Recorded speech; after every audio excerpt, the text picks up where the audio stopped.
Leading this workshop with Kim Arbelante. Yep, my name is Kim Arbelante. I'm the lead of the Writing Center at Bakersfield College, and I'll be co-hosting with Shireen.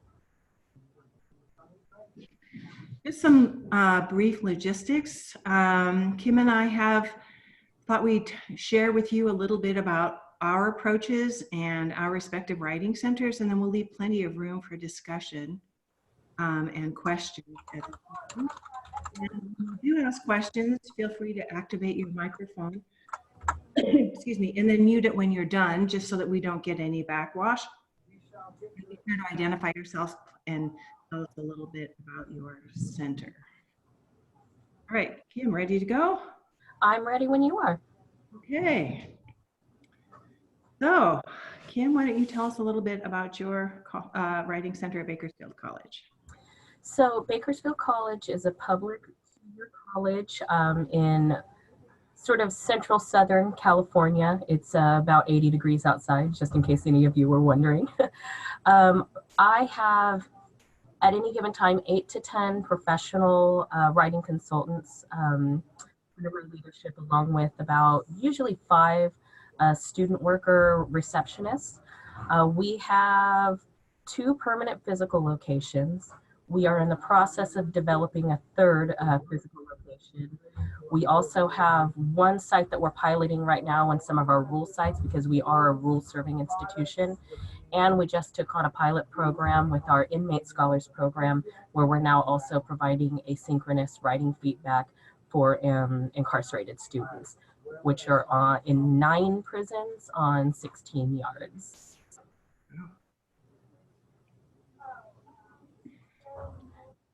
Okay, and my center, the University of Montana, is a flagship public 4-year and graduate institution.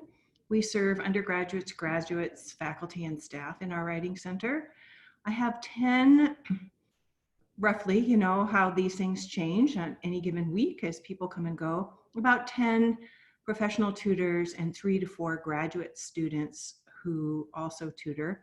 They are all paid the same rate and all are trained to work with all clients. So they might work with undergraduates in a developmental writing class, they might work with a senior, they might work with a faculty member on a grant, or someone on a dissertation, or someone working on a master's thesis. So we work with all different types of clients. We have 1 primary center, but we also offer tutoring in the library, in our Native American Center, and online. But those are just places where a tutor goes briefly. Okay. Next, so let's can we get a feel for the room? Can you tell us a little bit about yourselves? Feel free to type in the chat or to activate your phone and tell us a little bit about why you use professional tutors. I suppose I should answer that question. We use professional tutors mainly because we deal with so many graduate students, and just the way our training modules are set up, I don't think we could handle right now the turnover of undergraduate tutors. Kim, how about you? So for Bakersfield College, there are a few reasons why we choose professional tutors. For starters, our writing center is completely separate from our peer tutoring center, and our accreditation standards say that we can't be doubling down on services. So we have to really distinguish ourselves from the peer tutoring that is already available to students, and they do see English students, but also any kind of 15-minute essay drop-in also. So using professionals helps us distinguish ourselves from that model. But also, 17 of our 18 local feeder high schools produce educationally underprepared and economically disadvantaged students. So quite often they need that extra boost. They need that extra professional time and attention and tutoring to mitigate those things that are just a part of who they are as students. We're also a Hispanic serving institution with almost 66% of our enrollees identifying as Hispanic. And what that means at our school is that we have a large population of not just traditional language learners, but even more commonly, Generation 1.5 language learners, the ones that don't identify as language learners, but we see it in the way that they're fusing grammars and things like that. So again, this is something that we can address with students in their sessions in a way that peer tutors may not be able to because it isn't part of course content. And of course, CRLA says that they have to stick to course content. We also, as I mentioned before, are a rural serving institution. Bakersfield College is in Kern County. Kern County is the largest county in the state of California, but it's sparse. It's not very densely populated. And there is a mountain range. The Sierra Nevadas run right in between East Kern and West Kern. So we do have different school sites at these rural locations, and logistically, it would be very difficult because of line of sight and other things to put peer tutors in all of these different rural sites where we are conducting classes. But that is a much easier thing to deal with when we're talking about professionals because I can assign them different locations. They can do special projects like taking on inmate scholars and things like that. So really, if I was going to be succinct about it, I would say the reason that BC uses professional tutors is because it's what serves the needs of our students.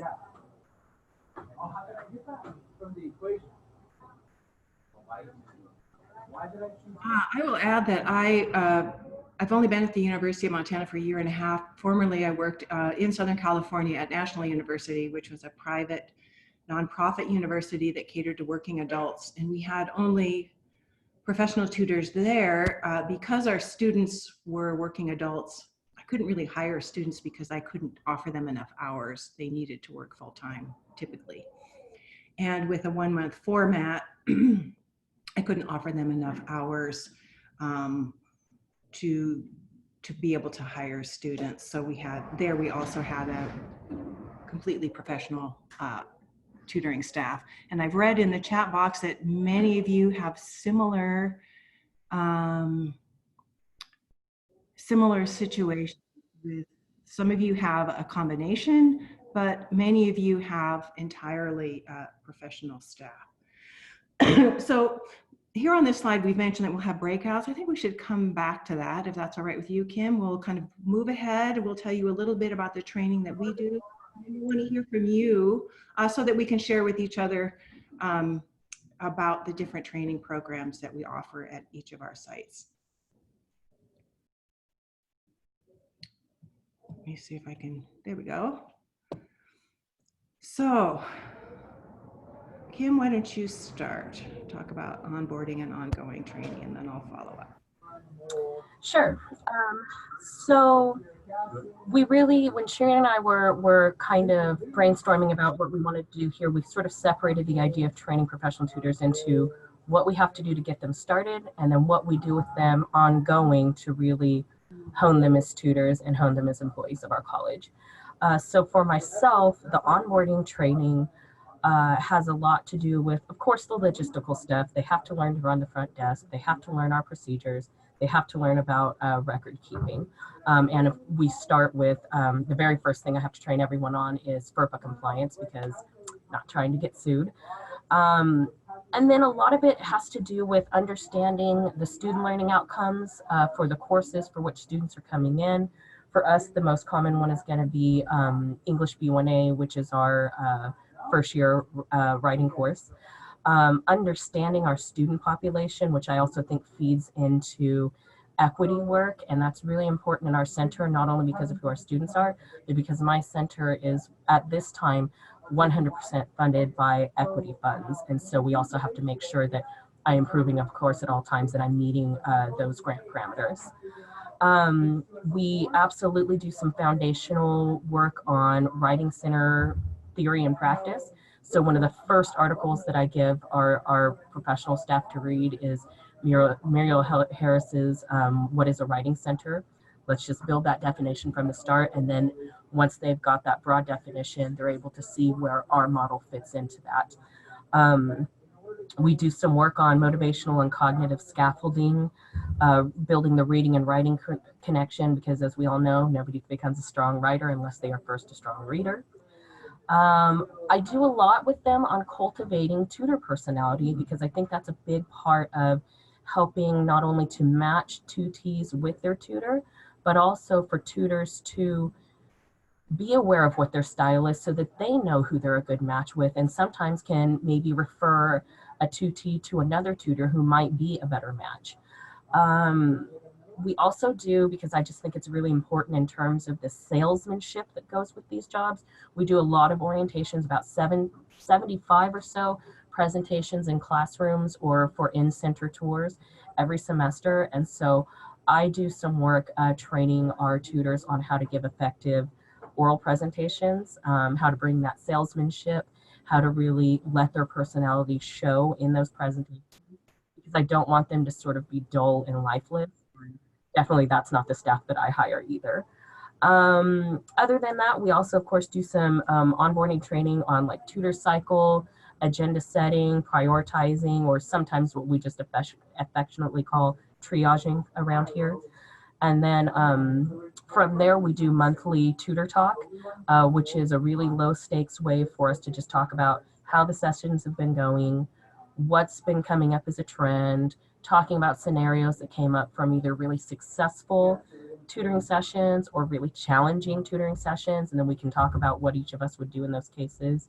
And the biggest part of that is tool sharing, because I love a tool. So I always want everybody to bring a tool and show what they've been working with. And then all of our trainings from there that are ongoing will be based on one of those things that I just mentioned. So they sort of start it foundationally, and then we build on it over time through ongoing training. And I think the only thing I forgot to mention besides that was, oh wait, I'm losing my train of thought. Oh, there was something else in there, but I think that's enough for now. Shireen? We can loop back. So like him, we have a similar onboarding training where I have tutors do some foundational reading. I want them to, even though I call them professional tutors, it doesn't mean they have tutored before or that they know how to tutor. I'm going to train them to do that. So I want to ground them in writing center pedagogy, our philosophy. As Kim mentioned, I want them to be thinking about who our students are and how we're situated in the university. So some of that is really about our students and how we help them progress at the institution. So, and I want them to know what our mission is, what our pedagogies are, and what the difference between teaching and tutoring is. And then for ongoing, I would just keep building on those foundations on things like agenda setting, how to avoid things like shaming a student for not coming in sooner, not having the paper printed before they got there.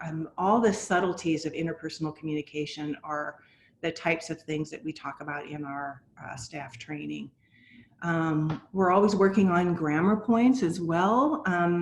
Many of our tutors don't really know how to explain grammar points. So in our ongoing training, I have them do things like they have to come in and give a mini lesson on a grammar point. And then we're following that up with just a little grammar lesson at each staff meeting, just so that they feel comfortable and have the vocabulary to talk to our students about it. And like Kim mentioned salesmanship, and we talk about just customer service, how to make students feel welcome. For many of our students are first generation, so they are new to college, they're new to higher ed, and they don't know how to behave necessarily. So we want someone who's cordial and friendly when they walk in the door and can put the students at ease and not make them feel bad for not knowing what to do next. So we work on all of those things. And I would say we spend a lot of time just talking about sessions that didn't go well and how we might do a better job next time. And so tutors I'm glad to feel very comfortable saying, oh, I tried this and I didn't do a very good job. And then we can all kind of problem solve around, you know, what might work better. Sometimes we don't always have a pat answer, but we really interrogate those together and work on continuous improvement. No, it doesn't matter. Shireen, can I chime in for just a moment? So one thing that I did, I now remembered I wanted to mention was we absolutely do training, not just on customer service, but also de-escalation techniques. I don't lead that training myself because I am not a psychology expert, but I did reach out to our director of student life, who's also the lead of our Students of Concern team. And he comes in once a semester and does this training on how we can de-escalate students who are presenting less than favorable behavior in our center. I think all of us can testify to the fact that writing is a stressful situation, and sometimes the people who need our help the most aren't very gracious about needing that help or asking for it. Or unfortunately, those times where we're booked solid, they're not very gracious about hearing that news either. I'm sure we can all agree that that's happened in our centers. So for that reason, we go through this training with, on our campus, his name is Dr. Nikki, to figure out, because it isn't intuitive, how we can get past what our intuition says, which is a lot of times fight, flight, or freeze, and do these de-escalation steps instead. And collectively as a staff found that's been some of the most valuable training that we undergo. And I personally love that training because it really helps me to help students especially. And then I can help follow up with the staff when they've got a difficult tutti in their session to work through those de-escalation steps again. So that's an ongoing one. And then the other thing I wanted to mention about ongoing training is my personal philosophy is I don't like trainings to just be top down. I don't think it should just be me telling people how I want them to do their jobs because these are professionals. So I want to respect the expertise and the background knowledge that each tutor brings to the table. And so in our ongoing trainings, I try to give them opportunities to do trainings for all of us too. For example, my background is in English and library science, but I have a couple of people with master's degrees in history because that's a huge class that we're serving as our history courses. And so a couple of our history tutors from time to time give us trainings on updates on Chicago manual style, some stuff on how to handle those pesky footnotes, etc. Everyone has some expertise that they can bring and do training with us. So I try to make sure everyone gets the chance to show their expertise and share that knowledge with us. And I kind of like to think of it as a learning community in that way. Can I ask Shireen a follow-up question there? This is Hideki Nakazono, University of St. Augustine, and something that you asked there, that you brought up earlier about the grammar points explanation. I think that's a fascinating concept. I was curious just how your tutors are receptive to that, and do you assign someone like on a weekly basis? Can you talk about this, or do you sort of identify if somebody is good at explaining a particular point and then ask them to demonstrate that, or how's it brought about? We had a really successful staff meeting where I basically assigned them something that was hard for them. So if they didn't know how to explain the difference between interested and interesting, then that's what they should look up and create a little mini lesson for us. So I asked them to identify their own something they did know well, so that they could try to explain it. And then everybody kind of chimed in and said, "Oh, I have a trick in talk for about that." So it ended up being a real kind of just a problem-solving session. For us to figure out, I mean, we know how to do it, but we don't know how to explain it. So we kind of work together to kind of figure out ways in a short amount of time that we could explain a grammar point to students. And what's interesting is tutors have asked that we continue doing that because they still feel like that's not their strong suit. And non-native speakers ask them questions that they can't comfortably answer. So we're going to keep doing that. I won't dedicate like a whole staff meeting to it for the rest of this year, but we'll continue to have like one little piece that we'll talk about at the beginning of each staff meeting. Does that answer your question? Yeah, that's great. Thank you. I would say that it's kind of part of what I've tried to do with my tutors is to not be afraid to fail and to not pretend they know everything.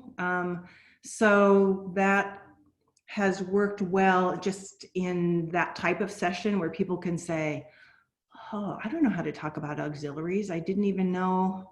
I always call them helping verbs. Like, well, there's nothing wrong with calling it a helping verb. It's not a vocabulary test about grammar, but how can you talk about it in ways that will be useful for students? And so they're always learning from each other, or that's my goal. Other questions?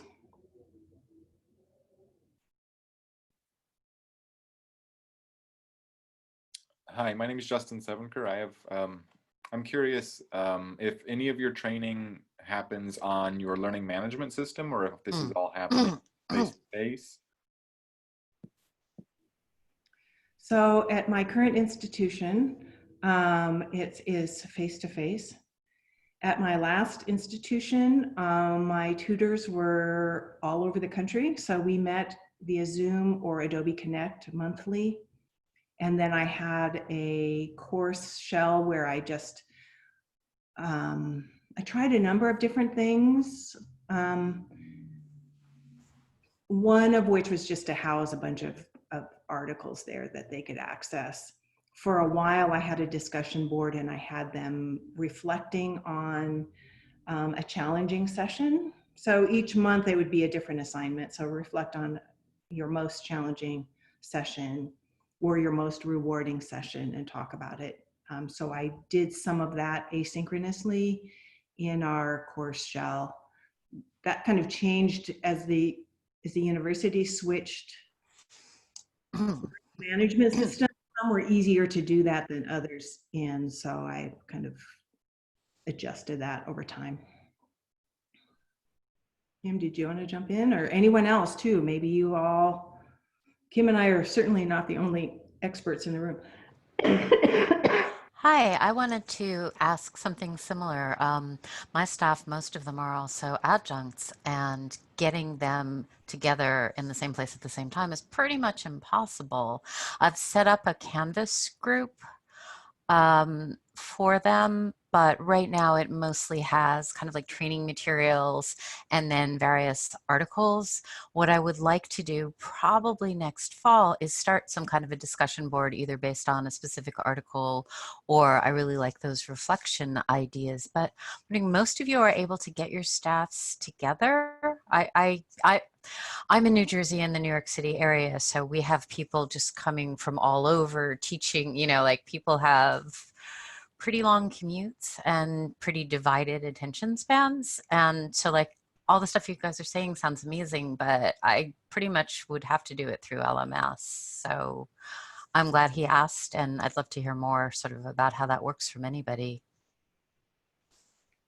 I'll jump in and then I'll be happy to cede the floor to other people who may have similar challenges.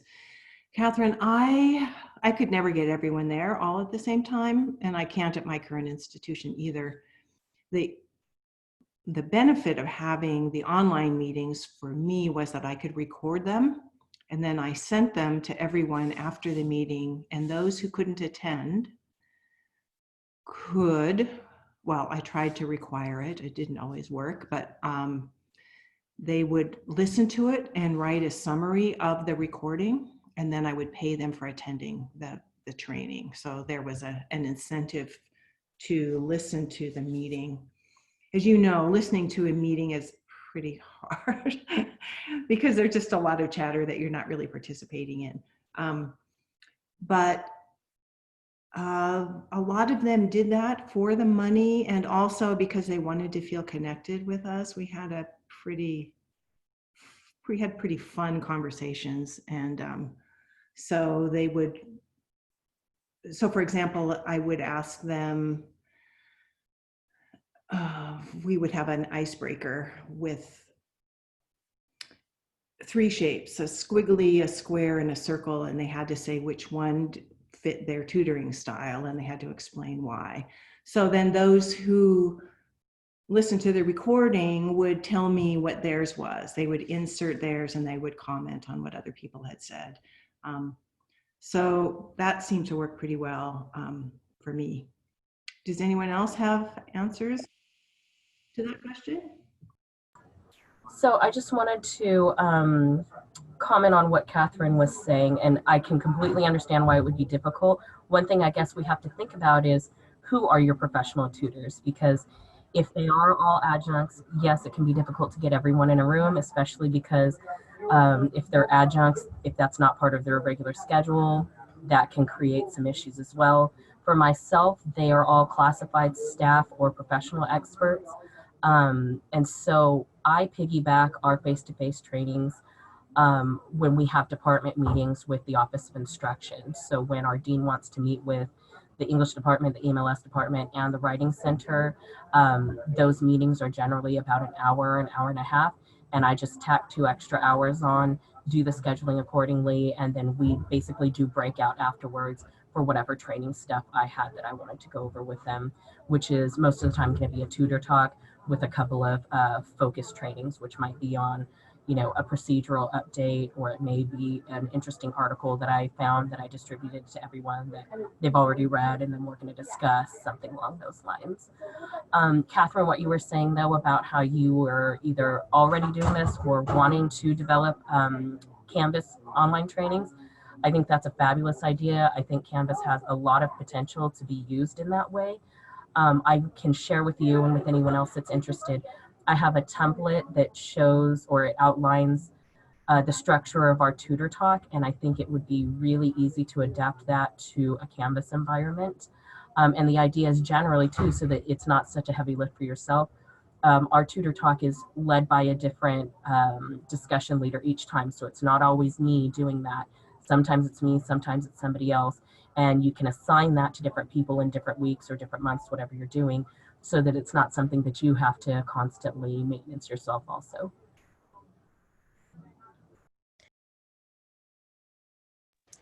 Thank you. I see a question about matching tutors from different disciplines.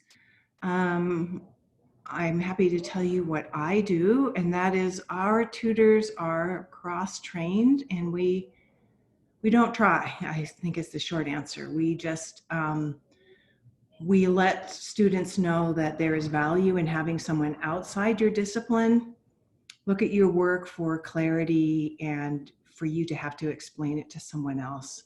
So we're always asking, well, in your discipline, will they know what this means? In your discipline, is this how you organize things?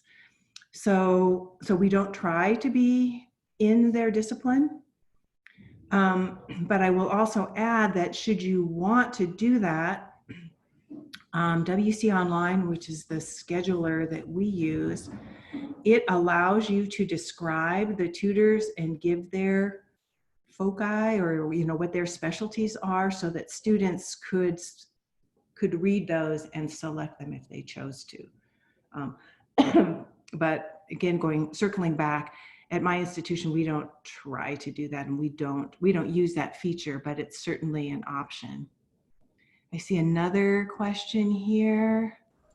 Oh, Shireen, do you mind if I chime in for just a moment? No problem. Okay, so in terms of matching tutors and tutees, first of all, that's an excellent question. For myself, the way that we handle that at Bakersfield College is the team that I hire, I look for people who I think already show that they can handle writing across the curriculum in some form, but bring some form of expertise that I know is going to come up often in our tutoring sessions. So it's not just English majors. I have someone with a bachelor's in philosophy right now, two with bachelor's, one has a bachelor's, the other has a master's in history. I have a couple of retired high school teachers who did ELL at rural sites, and so they've got a really broad educational background that they bring to our sessions as well. So I really look for people who I think are the strongest match for the most amount of our 2Ts. Then from there, we try to just handle everything else in training. So I'm not a history expert, so I look for my history experts to lead some training for us so that I can also apply what I know of writing across the curriculum, what I know of English composition to a session with a history student. So I think some of it you can take care of in your recruitment of your tutors. But other than that, I would say, what is the reason why you're trying to match a 2T and a tutor just by discipline? Is there some kind of training that you could give to your entire team that would allow them to be a stronger match for a broader base of students? So that's something to consider too. But I appreciate the high personal touch that you're bringing with that matching.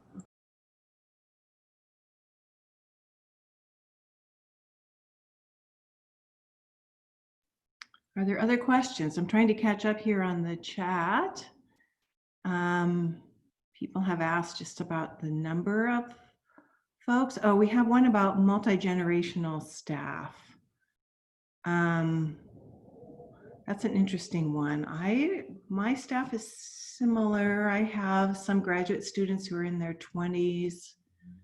I have a woman who is in her 70s as well, and then people from in between.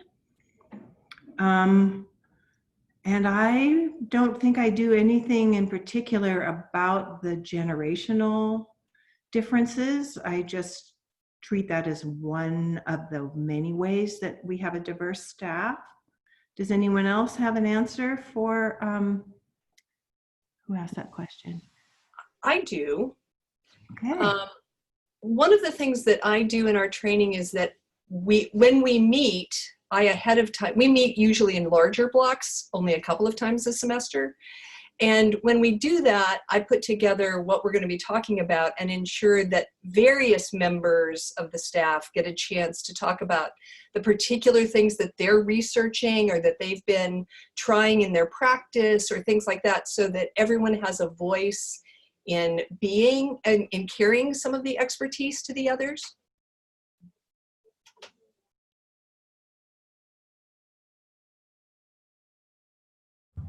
That's a really great point, Denise. Thank you for bringing that up. And I think that couples with what I was talking about earlier about giving each person a chance to share some of their personal expertise or share some of their personal knowledge with the team.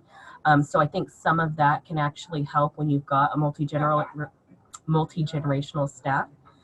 The other thing to think about there is, and I know with my personal mentee this semester, she and I talked about this already, when you are a younger writing center director or lead and some of your team members are significantly older than you, that can cause some tension. Not everyone takes very easily the idea of having someone else be the leader over them if they are significantly older. That has been a problem for me in the past. I did have one employee who just did not like to take directions from me. She was old enough to be my mom. I really respected her as a tutor. She had a difficult time respecting me as the lead. I did everything that I could to give us individual time to talk things out in my office and try to build a better relationship between us that didn't have to be something that went out to the entire team, because that really was a one-on-one issue. Unfortunately, she did decide that it wasn't a good match for her, and she resigned. But now I do still have a multi-generational team. And what we've tried to do is talk about how our life experience and our ages feed into part of our tutor personality. And so when I give them the article to read on cultivating tutor personality, we also talk about how our life experiences, or lack thereof if we're really young, are feeding into that tutor personality. And I think that has given everyone, at least on my team, a nice forum to think about who they are as a tutor, think about where they are just in life as a person, and what that's going to mean, practically speaking, when they're consulting with our students. I really like that, making explicit the diversity and the differences, age and experience that people have. And I think that's fruitful so that we don't apologize for what we can offer, but knowing that we can't offer everything and that we all are coming from a viewpoint. And that we can make that explicit to our students as well, that we can tell them that, okay, I don't know about this. In my experience as someone who studied linguistics, tell me how a microbiologist would explain this type of thing, or I'm not from that community, can you explain more about that? Okay, I'm catching up on the chat. Some people are curious about full-time positions and about tutors from across the disciplines. So tutors across the disciplines, about hiring them. At my institution, we try to, it really depends on who applies, I would say, on any given semester. But we try to have a range of disciplinary expertise. And then as part of our training, we try to do cross training. So what does a scientific paper look like? What does a prospectus look like? How can we talk to students in business? We try to get assignments and criteria and talk about those together. Anyone else want to talk about hiring tutors with different disciplinary expertise before we go on to full-time tutors?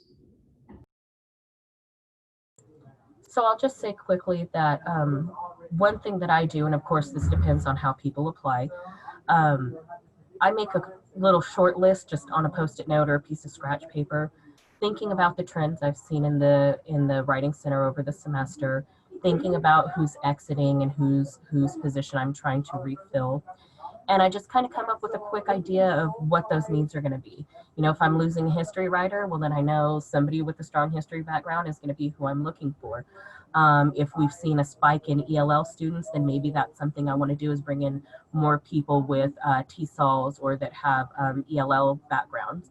And so it's once I make that sort of wish list of traits in a tutor, that I then go and look at our applicant pool, and that helps me screen out who I want to talk to for a potential interview, or maybe actually open up their resume and CV and look at their transcripts. And so I think just kind of keeping in the back of your head at all times what it is you're looking for, what those trends are, so that when you actually either have the funds or are doing your recruitment, you've already sort of got that short list in your mind of what qualities that person is going to possess as you're then looking at who has applied for the job.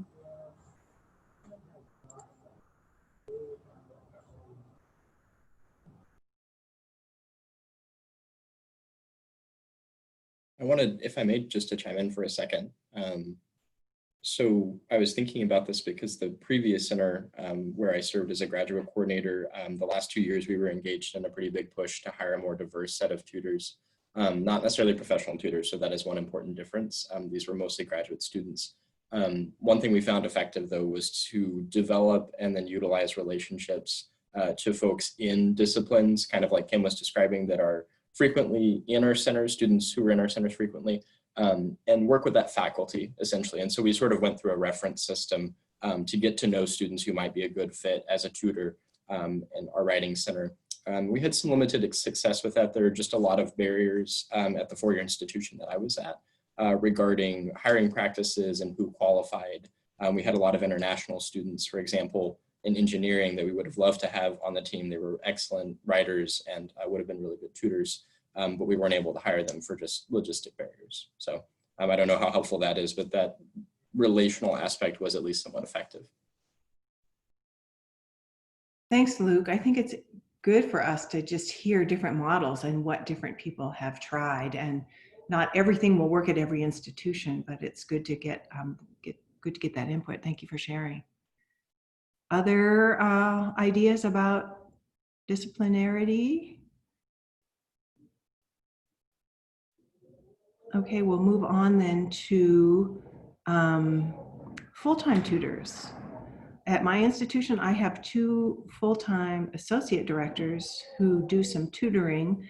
One focuses primarily on graduate students and graduate student workshops and support. The other works primarily with faculty on their assignments and doing in-class workshops, but they also do some tutoring. The rest of my staff is entirely part-time, and they have to be part-time. Do any of the rest of you have full-time professional tutors? So I put out there on the list on the chat that I had full-time people, which might have elicited this question. In terms of configuration, so I have 3 out of 6 positions are now full-time in terms of my professional staff. And it's a vagary of my institution how that came about. They're all classified positions. Their primary role is doing the actual tutoring with students, and with them we prioritize particular types of work. So they do our online work, they do the particular grammar work that we do, as well as a few other things where they're the predominant people who help in the center, as opposed to the peer tutors who literally do writing feedback and not much more. But in terms of their positions and the configuration, all of them are the same, whether they're part-time or full-time. But the other job duties include all of the things that you've been listing. So we put in the additional duties like, helping with training, helping with visiting classes, doing various kinds of promotional work, many of the things that we do as directors.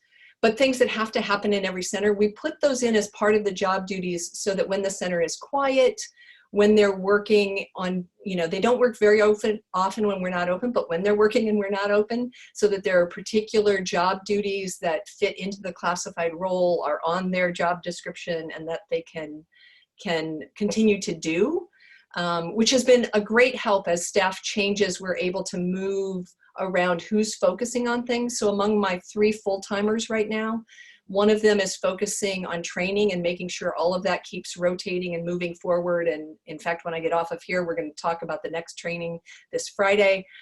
One of them is focused on our embedded writing consultants who are in classrooms, in English classrooms. And the third one is focusing on our online work in all the many ways you think of online. So everything connected with technology, she's sort of the center expert to help us remember who we're working with or how we're doing things. We're exploring new options when something suddenly isn't the best tech tool anymore.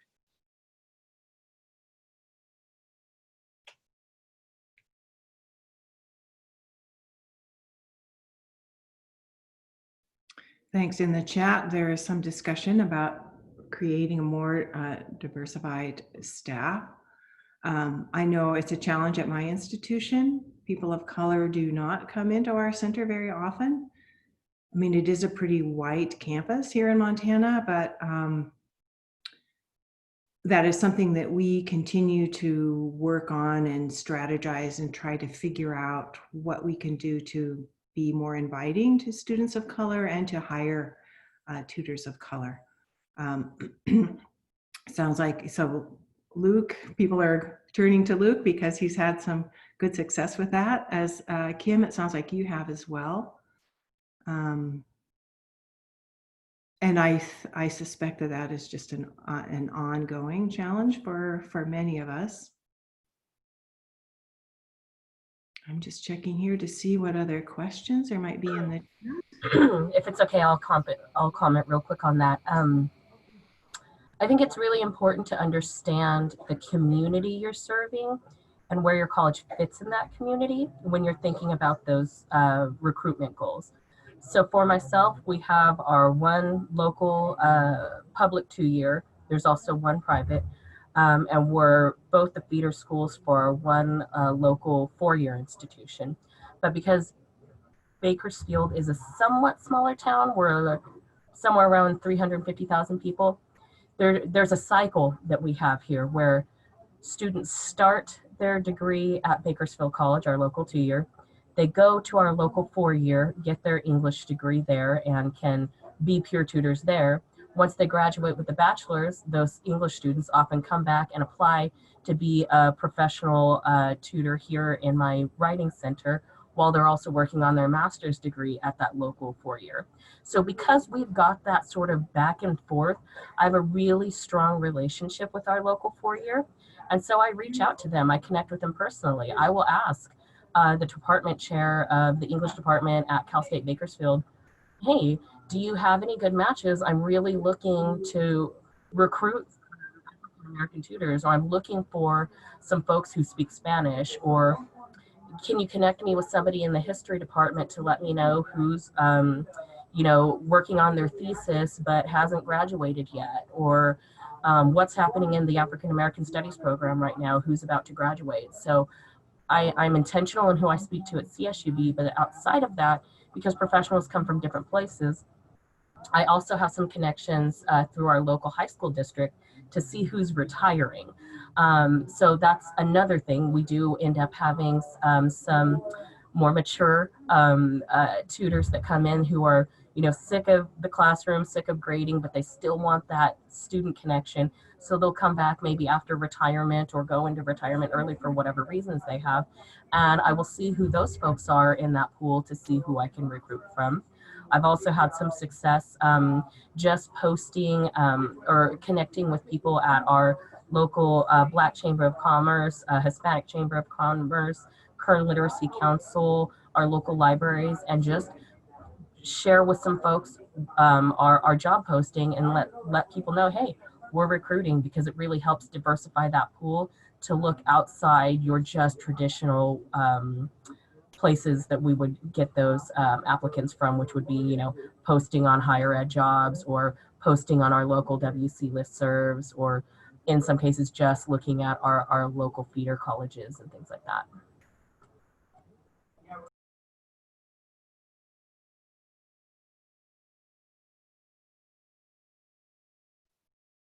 That sounds like a great strategy, Kim. I'm mindful of the time. We're almost.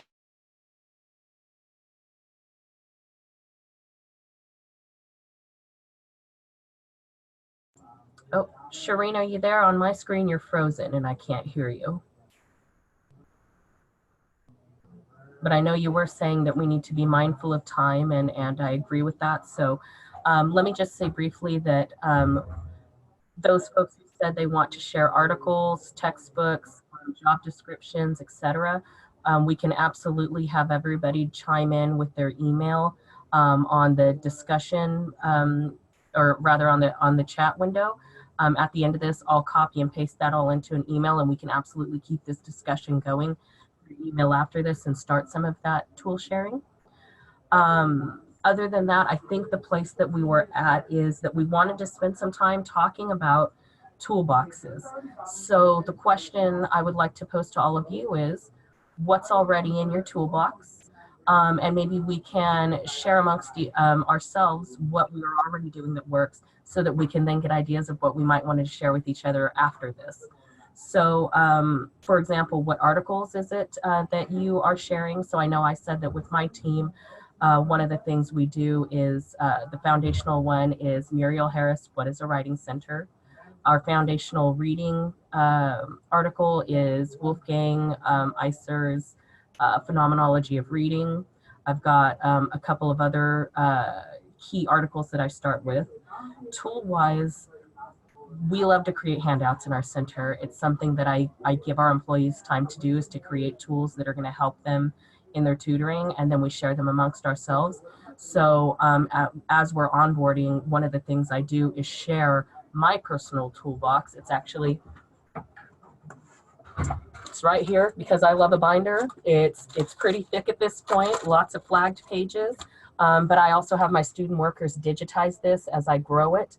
It's something that when I have employees who are struggling in a certain session, or maybe they're trying to figure out the tools they want to have present in a workshop they have coming up, I will literally hand them this binder and say, have at it. What's mine is yours. And then the same thing back. They keep a toolbox like this as well. And I'll go through theirs from time to time and say, hey, I'm a look for things to steal. What do you think? And it tends to be that we are all pretty amicable with sharing our ideas and our tools together. So the question remains, what's in your toolbox for training, for handouts, for articles, anything. It could even be an acronym or a method that you use in training.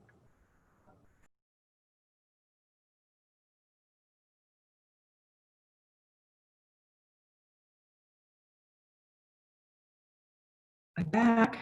Can you hear me now? I was booted out of the meeting. Thank you, everyone. We're coming up on the hour. So notice that people are posting their email addresses so that we can send you a list of articles and maybe some training ideas. There may be a way, I don't know what platform we would use, where we could just maybe create a wiki or something where we can share things that we have used effectively in our professional tutor training. Shireen, yeah. Shireen, I can add links to articles or a list of articles on the drive when I send out the link to this video, and also on the webinar schedule as well. Perfect. Thank you, Francis. Francis, is there also a way to get the list of emails of everyone who joined the session today, or is that something I need to do in the chat? We don't know. It doesn't give me that information. I don't get that information. Okay, I'll just get it through the chat then. Thank you. Okay. It looks like I saw someone, the chat's moving kind of quickly, but somebody said that they have a narrative assignment that they do. Is that something you'd like to elaborate on and share with the group?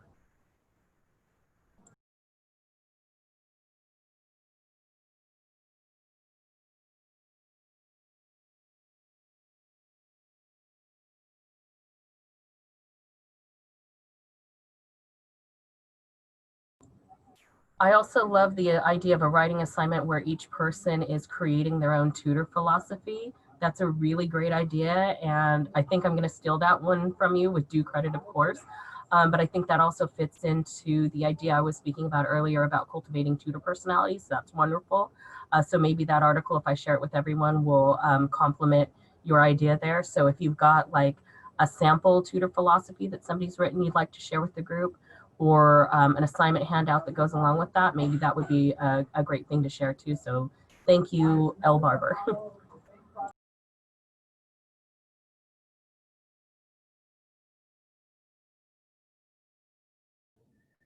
And I will just add, perhaps as one way to wrap up, is that I invite my tutors to do as much co-leading as possible. So the grammar mini lessons, or to, when they tell me they're struggling with a particular topic, I may assign an article for them to read and then to come summarize it for our next staff meeting, so that they all have a stake in our staff meetings and making them useful and fruitful. So there's ongoing development and reflection about our practice.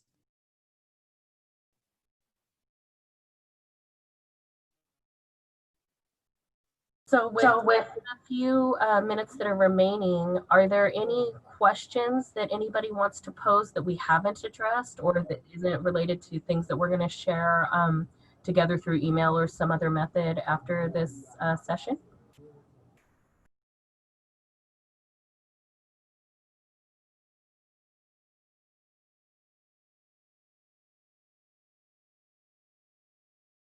I don't want to take up a lot of time. Sorry, I did want to ask, I mentioned earlier in chat, I'm curious if anyone has dealt with the issue of sort of balancing and differentiating between a population of peer tutors or any sort of junior tutor category, and then a larger population of professional tutors, which is kind of maybe a unique situation at our center, but I was just interested if anyone else had feedback on that or even just confirmation that that exists somewhere else.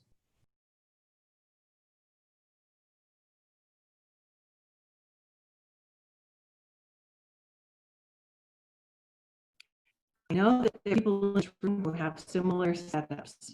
I do. I'm not one of those people. So I'm kind of checking the chat to see if those folks are still here, to see how they manage that. I mean, I do often have novice tutors who are new and experienced tutors. So there is kind of like I'm always onboarding someone, and then other people are always, there tend to be experienced people on the staff, but it's not peer versus professional. I see an answer here in the chat.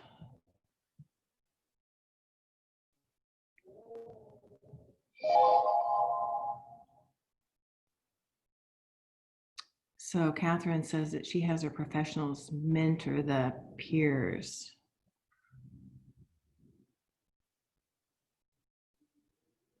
Anyone else have an answer for Luke or want to share your experience with training together peers and undergraduates, or peers and professionals?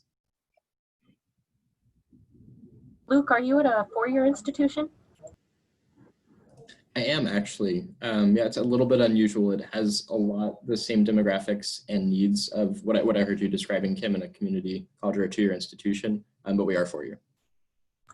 Okay, so for myself, we don't have any peer tutors in my writing center. It's all professional. But what I immediately thought of when you said that was the differentiation of instruction between those peer tutors and those professional tutors. And to me, that could be really likened to at a four-year institution. I know it was the case when I was in grad school. I remember taking a special topics class where there were some undergraduates and some graduate students. We were working on separate syllabi, but it followed the same course content and the same flow of what we would be working on. It's just, we had longer page limits. We also had to mentor those undergraduate writers on what they would be doing their research papers on. And the graduates also had to prepare a lecture. So maybe something you could think about is treating it sort of like a blended class between undergraduates and graduates or something along those lines where you're working from the same modules to train everybody, but differentiating the instruction so that it's meeting everybody's individual levels where they're coming in at or something like that. That's great. Thank you, Kim. I appreciate it.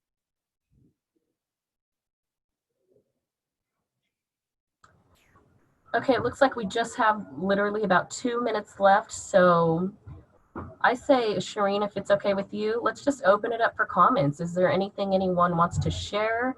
A frustration, a success, a training book they've been using, a general question, a question about what it's like just to be a writing center director, because we've got a couple of minutes.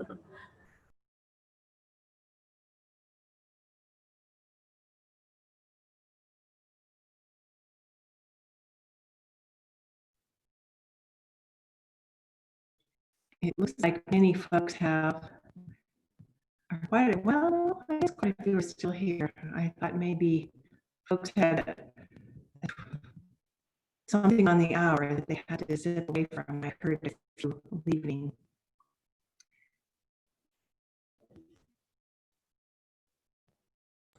So just I'll comment on is going back to something we were talking about earlier with ongoing training.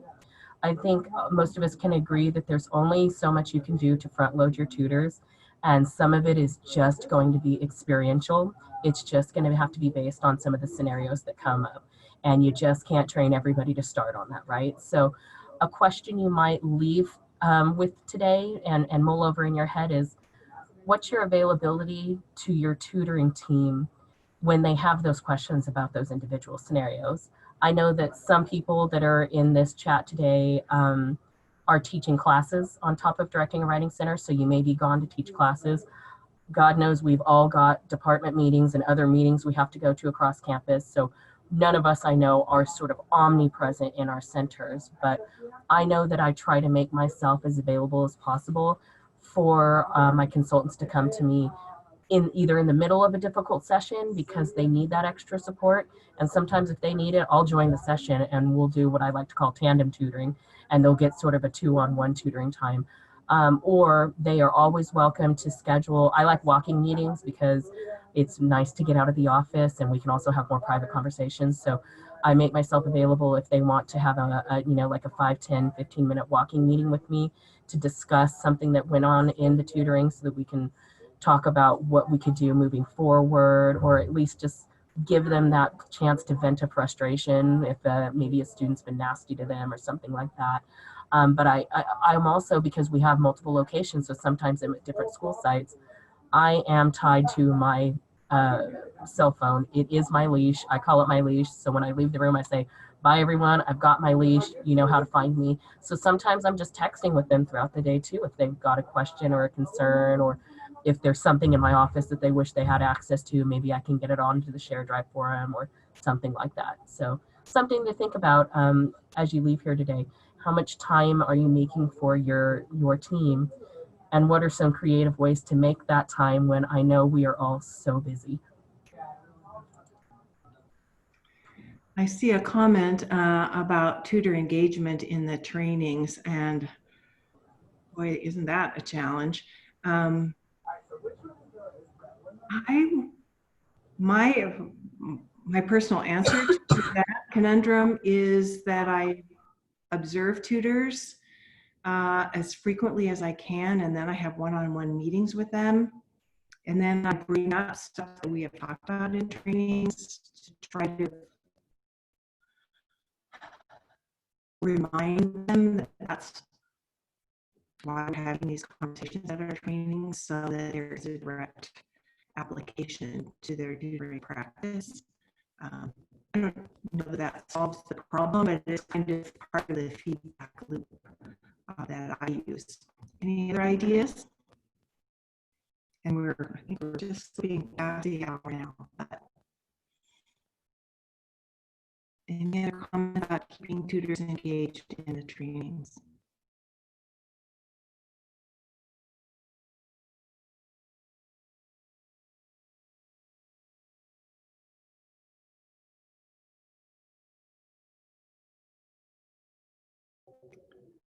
All right, just because it is an hour after the hour, I think we can wrap up, but it sure seems to me like we have more to talk about. And so perhaps we can meet again and share ideas. So stay tuned. Thank you all for being here today. It was a pleasure. Thank you, everybody. I will follow up with an email to everyone so we can stay connected. Bye. Feel better, Shireen.